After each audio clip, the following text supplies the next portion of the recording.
America के 47वीं राष्ट्रपति के रूप में शपथ लेते ही इतिहास रच दिया है। ट्रंप का शपथ ग्रहण समारोह जिस तरह से पूर्व राष्ट्रपतियों के शपथ ग्रहण से कई मायनों में अलग था, उसी तरह से ट्रंप भी बदले बदले नजर आए। ट्रंप का संबोधन आक्रामकता लिए रहा और इसकी पुष्टि वो ऐलान करते हैं जो उन्होंने शपथ ग्रहण के तुरंत बाद अपने भाषण में किए हैं।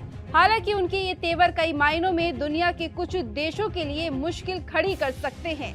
इनमें चीन जैसे बड़े देश भी शामिल हैं। ट्रंप ने पनामा नहर को वापस लेने का ऐलान कर ये बता दिया है कि वो चीन के बढ़ते दबदबे को कम करने के लिए तैयार है। बताते चले कि ट्रंप ने अपनी पत्नी और बच्चों की मौजूदगी में दूसरी बार शपथ ली है। इस दौरान उन्होंने कई बड़ी घोषणाएं की हैं, जैसे कि मेक्सिको बॉर्डर पर नेशनल इमरजेंसी घोषित करना, नशे के कारोबारियों को आतंकी घोषित करना, पेरिस जलवायु समझौते से हटने का ऐलान, चीन से पनामा नहर वापस लेना, अन्य देशों पर टैरिफ और कर लगाने का वादा करना, मेक्सिको की खाड़ी का नाम बदलकर अमेरिका की खाड़ी किया जाएगा, सभी प्रकार की सेंसरशिप पर रोक लगेगी, अवैध रूप से प्रवेश करने वालों पर रोक लगेगी, दुनिया अमेरिका को फिर से एक बढ़ते हुए राष्ट्र के रूप में देखेगा, अमेरिका अब सिर्फ 2 ही जेंडर एक्सेप्ट करेगा, पुरुष और स्त्री। राष्ट्रपति ट्रंप ने ब्रिक्स देशों के समूह को धमकी देते हुए कहा है कि अगर ब्रिक्स अमेरिका विरोधी नीतियां लाता है तो उसे अंजाम भुगतना होगा और वो खुश नहीं रह पाएंगे।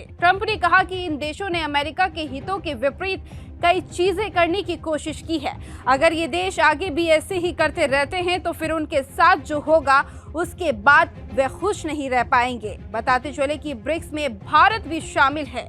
ट्रंप ने पिछले महीने दिसंबर में भी ब्रिक्स देशों को धमकी देते हुए कहा था कि अगर ब्रिक्स देशों ने अमेरिकी डॉलर को कमजोर करने की कोशिश की तो उन पर 100% टैरिफ लगा देंगे। उनकी ये धमकी ब्रिक्स गठबंधन में शामिल देशों के लिए है, जिसमें ब्राजील, रूस, भारत, चीन, दक्षिण अफ्रीका, यूथोपिया, ईरान और संयुक्त अरब अमीरात शामिल हैं।